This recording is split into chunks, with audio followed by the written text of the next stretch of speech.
So Emma, what is your connection to Huntington's disease? My connection is through my mum. She passed away in 2007 after having Huntington's for around about 6 years, from what we can kind of work out from it. Her birth mum had it. My mum was adopted, so we're not sure how many of her natural family have it. There's me and my brother, and we both remain untested. You said your mother passed away in 2007. Yes. After 6 years after being diagnosed, I guess. She was diagnosed about 2 or 3 years before she died, but there was a period where we didn't know what it was until family history being traced back, and we realised her biological mum had it. So it was quite a fast decline for my mum. And in that period before she was diagnosed, were there what was happening? What was going wrong? What was different?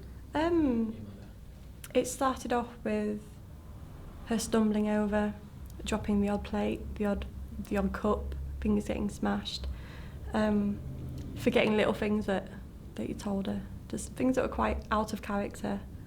And I think we all kind of didn't really take too much notice of it and just thought, oh, just being a bit scatterbrained, but gradually it was more frequent, more often.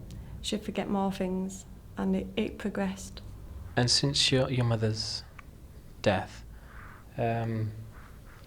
what's it been like in the family growing up? It's been difficult. My mum, I was very close to my mum. Before she got HD, we got along amazingly well. No arguments, nothing. That changed within probably the last year of her being alive. And losing her just left a massive gap, but it also left quite a lot of guilt as well, as to how probably me and my brother both dealt with HD because we didn't know a lot about it. And it's been difficult knowing whether to get tested, whether to leave it, whether to do it now. What would happen if we were tested positive, or what would happen if the other one tested positive or was negative. So it has been and remains to be quite difficult.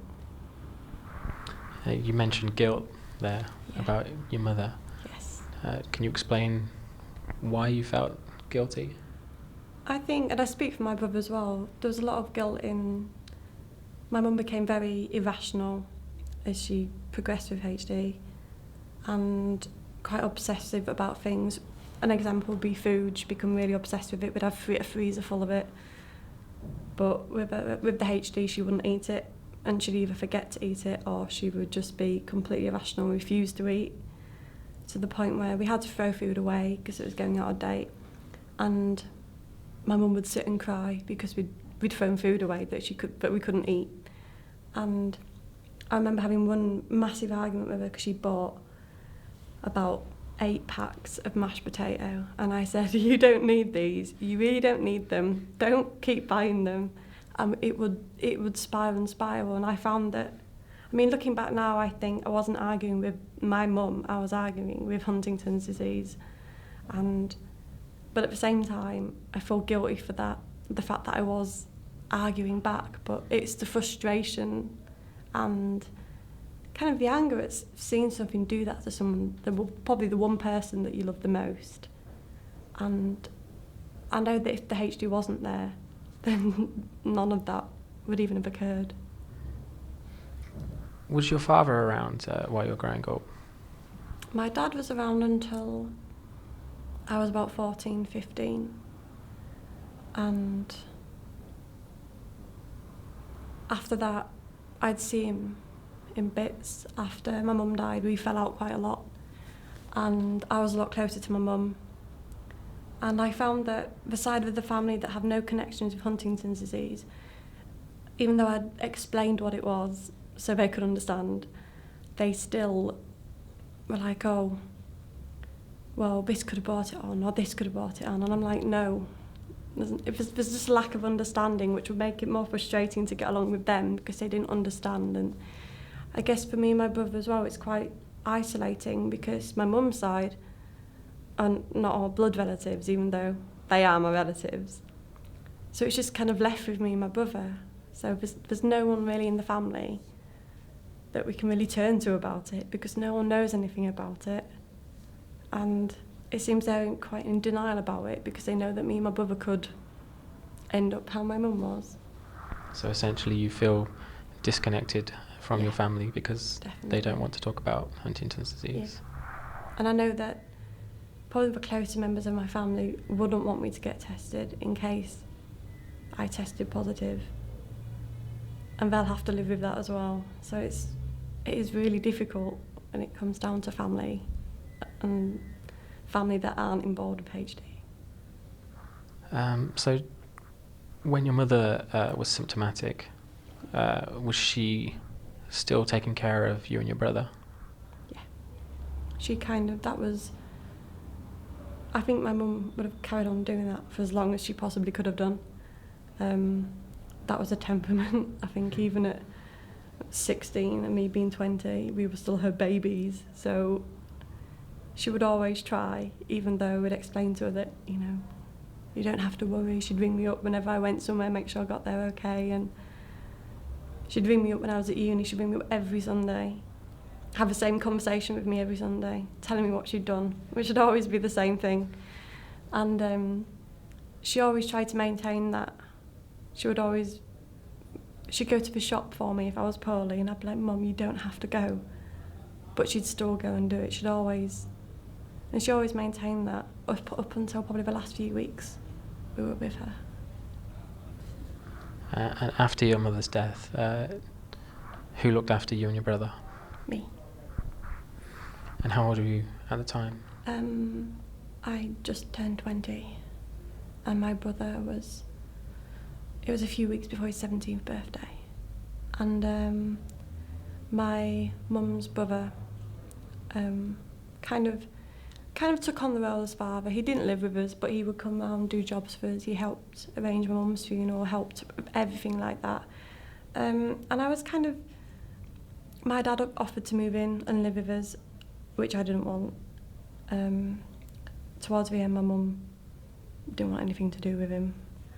And I respect my mum's wishes, and I know that it was difficult, and my relationship with my dad could be a lot better, but it was left to me. My brother wanted to stay with me, and at the time I thought the best thing was for us both to stick together and for me to take everything on, which was stressful, to say the least. So was your relationship with your father affected by Huntington's disease? Not particularly, no. If my dad ever mentions it, it's always, I hope you and Simon don't get it. And I don't think he really understands it, and I don't really want to get into a massive conversation about it with him, because I feel it will just end with him going, I hope you won't get it. And because he never really saw how my mum was. I think he saw her once shortly before she died, and I think they had an argument. And I think they might have seen each other again, and she apologised, but that was the HD. So it hasn't directly affected my relationship with my dad, because there was already issues there anyway. But it is a topic that I just avoid speaking to him about. And how do you feel about being at risk? Some days I feel alright, don't think about it. Some days I feel really upset about it, I feel really depressed about it. I think I'm 23 years old now, my mum was 46, am I halfway through? But mainly I think, well, there's a good chance I will get it, I know there's a good chance I won't. But I'd rather live thinking that I will get it and do a lot of things that I want to do and get the most out of my life that I can do, just in case I do get it. And I think I've got to the point where I've convinced myself that I will, but having it confirmed still scares me quite a lot, even though I am trying to come to terms with the fact that I might get it. So what are your thoughts on testing? My thoughts on testing? Is it something that plays on your mind a lot? Yes, a lot. When I first found out, when my mum was first diagnosed, I was 18, and said, I want to get tested. Saw a HD counsellor, spoke about it, and I spoke about it in front of my mum, in front of my uncle, then spoke about it by myself. And then after that, I thought, no, I don't want to know. And for the past 5 years, I thought, no, I don't want to know. And then recently, it's coming back, I'm thinking, yeah, I do want to know. But then I think of what would happen if someone told me I did, and then I think, no, I don't. And it changes constantly, how I feel about it. And it's really difficult just to make a firm decision about getting tested, and if I really need to know right now, and if it's really relevant to my life now to know. And I think until I get to the point where I'm 100% sure that I need to know, I probably will keep putting it off. And what is your coping strategy, if you have one? If I tested positive? No, just in general. Just in general? Against HD, of course. Coping with it. I guess it is to kind of try and get on with things and do things to in spite of HD, and just think, well, I'm not going to let it stop me doing this. I'm not going to let it, the thought of it take over. Even some days it does manage to creep in, which is inevitable. But I just try and think, well, I want to do this. This needs to be done. And I'm not going to let HD get in the way of that. So would you say that you use HD as a motivation? Yeah, I do. And in some ways I do, in some ways I think, oh, why am I doing this? What's the point if this is going to happen to me? And because I saw how bad my mum got towards the end, and I try to use it as a motivation, because if not, it really scares me. And if I try and get a load of positives out of it, I feel a lot better in myself. Whereas if I keep thinking about it and think about it in a way that isn't motivating, I'll just go downhill and I can't do anything, and it's really scary.